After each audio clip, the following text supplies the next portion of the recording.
Bonjour. Alors aujourd'hui, nous allons faire des exemples pour savoir comment on écrit un nombre en notation scientifique, ainsi que l'inverse, donc à partir d'un nombre en notation scientifique, comment fait-on pour le mettre en notation décimale? Alors vous avez, j'espère, regardé la petite vidéo que je vous avais envoyée. Ce n'était pas moi, hein, comme vous l'avez remarqué, qui l'a fait. Ça venait de Allo Prof, la vidéo sur YouTube que j'ai envoyée. Et puis, donc, je la trouvais très bien. Il y a peut-être à quelques endroits que c'était pas la même verbalisation, mais je pense qu'au final, c'était très bien. Alors, ce que ça disait, une notation scientifique, premièrement, on l'utilise pour exprimer soit de très grands nombres ou de très petits nombres. Alors, c'est une façon, disons, plus simplifiée. La façon qu'on le fait, c'est on utilise toujours donc un nombre fois toujours une base 10 avec un exposant. Alors ça, il l'expliquait dans la vidéo. Et ce qu'il y avait d'important aussi à retenir, là, la mantis, qui appelait, là, d'ailleurs, dans votre cahier, c'était le même terme, mais je l'avais pas tant utilisé en classe. Donc, le premier nombre ici, la mantis, ça doit absolument être un nombre positif compris entre 1 et 10. Mais si vous avez bien compris dans la vidéo, il disait toujours 1 inclus et 10 exclus. On avait évidemment vu ça en classe, nous aussi. Hein. Alors que, même chose du côté négatif, ça peut également être un nombre négatif qui, lui, serait compris entre moins 1 et moins 10, mais attention, moins 10 exclus. Hein, qu'on écrit comme ceci dans un intervalle de nombres. Alors, le premier nombre, lorsque j'écris un nombre en notation scientifique, ne pourrait pas, par exemple, être de 12, quelque chose. Alors, je dois absolument me situer entre 1 inclus et 10 exclus. Même chose dans le négatif. Alors, on va y aller tout de suite avec des exemples. Si j'avais ce très grand nombre-là, hein, des fois même on a de la difficulté à en faire la lecture, c'est en fait 764 milliards. Comment l'écrit-on dans une notation scientifique? Alors, si on respecte l'idée que le premier nombre doit être entre 1 et 10 non inclus, ça veut dire que ça va devenir 7,64 fois 10 à la. Alors, petit truc que moi j'avais donné en classe, puis il en a parlé d'ailleurs, je crois à la toute fin de la vidéo. Le petit truc, c'est mon exposant sera positif si mon nombre est éloigné de zéro. Hein, c'est comme ça que je l'avais verbalisé en classe. Alors que si le nombre est très près de zéro, hein, on peut tout de suite aller à l'exemple D ici, si mon nombre est très près de zéro, donc à ce moment-là, on va avoir un exposant négatif. Très éloigné de zéro, exposant positif.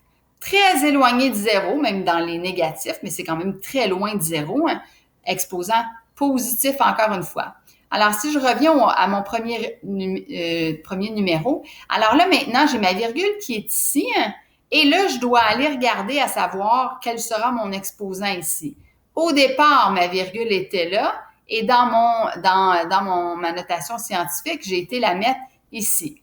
Alors, il s'agit de compter de combien de positions j'ai déplacé ma virgule. Alors, on est à 1, 2, 3, 4, 5, 6, 7, 8, 9, 10 et 11. Alors, j'ai déplacé ma virgule de 11 positions, ce qui fait que ce nombre-là, c'est 7,64 fois 10 à la 11.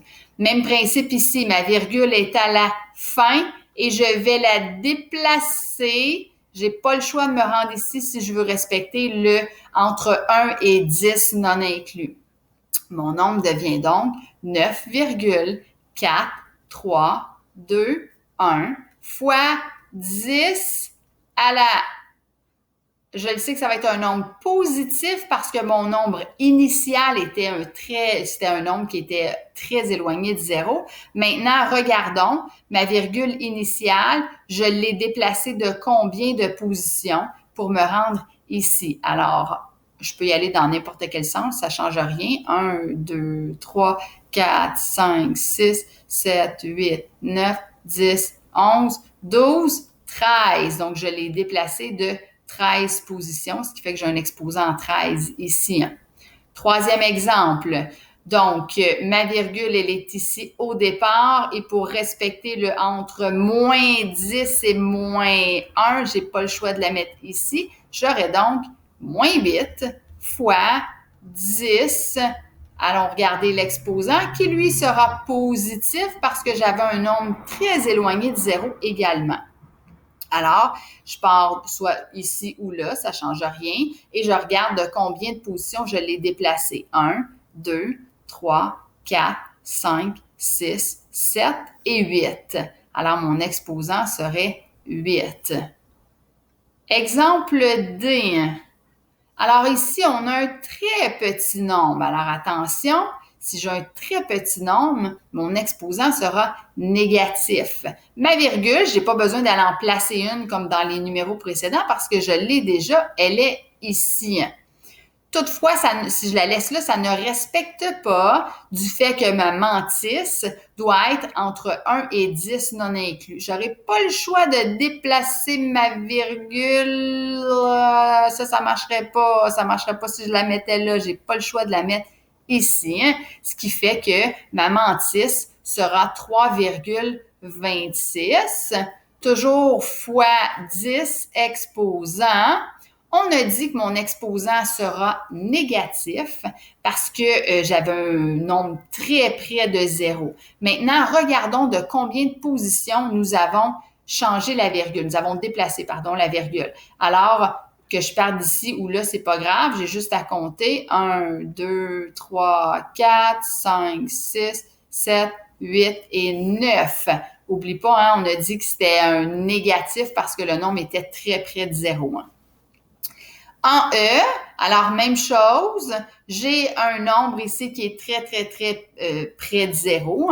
Alors, moins 0, tout ceci. Pour respecter le entre moins 1 et, moins 10 et moins 1, ça voudrait dire que le nombre serait moins 4,318,7. Alors, ma virgule, j'aurais pas le choix de la déplacer ici si je veux respecter l'intervalle de nombre que j'ai écrit en haut.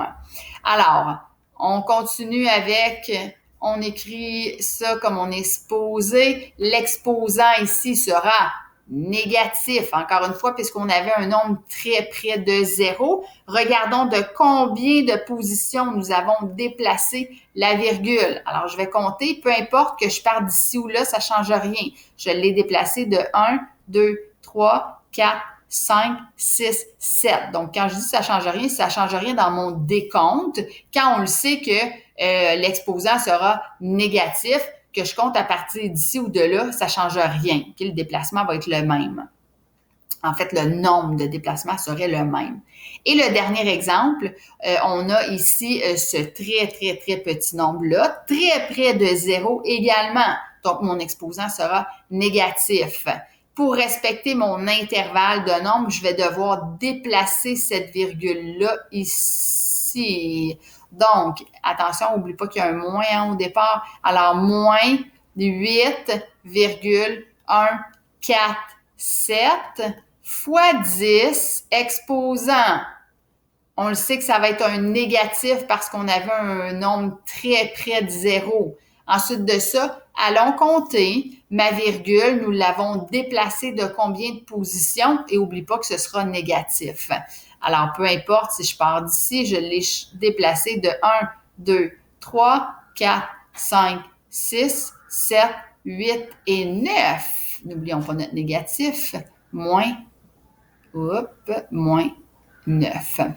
Alors, voilà pour les exemples de, à partir d'un nombre qu'on dira en notation décimale, soit de très grand nombre ou de très petit nombre, comment fait-on pour les mettre en notation scientifique? Bien là, on a fait plusieurs exemples, donc j'imagine que tu serais peut-être un petit peu plus apte à, de ton côté, faire plusieurs exemples. Prochaine vidéo, ça va être l'inverse. Donc, à partir de ces nombres-ci, transforme-les en notation décimale. Alors, je vais quand même faire une autre vidéo pour ça. Je vais arrêter celle-ci.